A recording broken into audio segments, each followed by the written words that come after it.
दोस्तों जरा सोचिए, जब किसी देश के युवाओं की उम्मीदें टूट जाती हैं, जब उनकी मेहनत का फल उन्हें नहीं मिलता, जब सरकार सिर्फ अपनी कुर्सी और अपने फायदे के बारे में सोचती है, तो उस समय क्रांति की आग सबसे पहले युवाओं के दिलों में ही जलती है।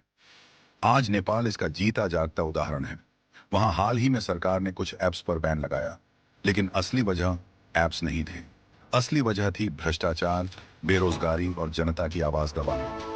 नेपाल के युवा अब और चुप नहीं रह सके। वे सड़कों पर उतर आए, लाखों की संख्या में। उनकी आंखों में सिर्फ एक ही सपना था।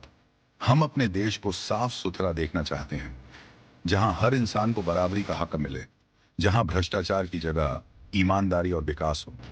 नेपाल का हर युवा अपने देश के लिए खड़ा हो गया। उनमें से किसी ने कहा, हमें डर नहीं है डंडों का, हमें डर नहीं है जेल का, हमें डर नहीं है मौत का भी।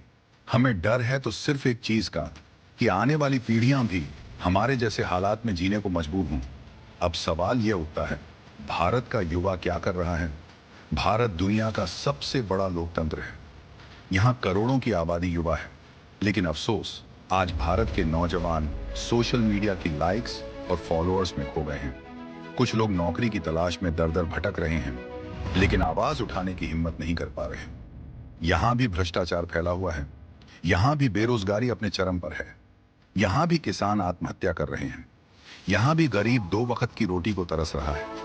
लेकिन अफसोस, हमारे नेता सिर्फ सत्ता की कुर्सी के लिए एक दूसरे से लड़ रहे हैं, जनता को बांट रहे हैं, धर्म के नाम पर, जाति के नाम पर और मजहब के नाम पर। अगर नेपाल का युवा उठ सकता है, तो भारत का युवा क्यों नहीं? अगर नेपाल के नौजवान भ्रष्टाचार के खिलाफ अपनी जान दांव पर लगा सकते हैं, तो भारत के करोड़ों नौजवान मिलकर क्यों नहीं आवाज उठा सकते? क्या हमारे देश का भविष्य इतना सस्ता है कि हम इसे चुपचाप बर्बाद होने दें? और अब सुनो, नेपाल के एक युवा की भारत के युवाओं से सीधी बात। देखो,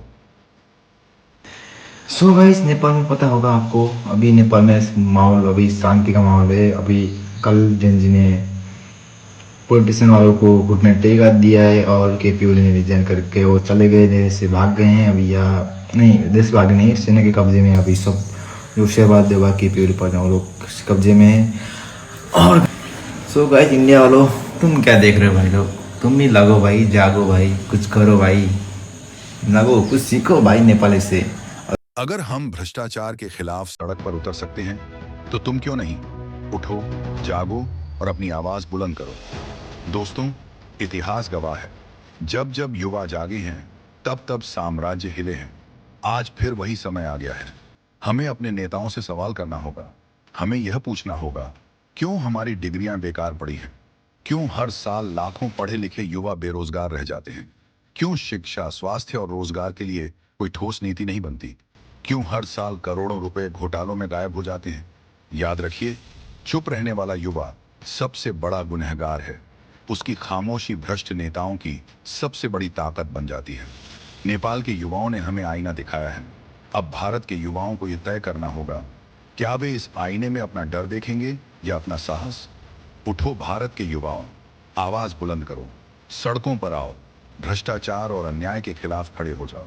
क्योंकि अगर आज हम नहीं उठे, तो कल हमारी आने वाली पीढ़ियां हमें कभी माफ नहीं करेंगी।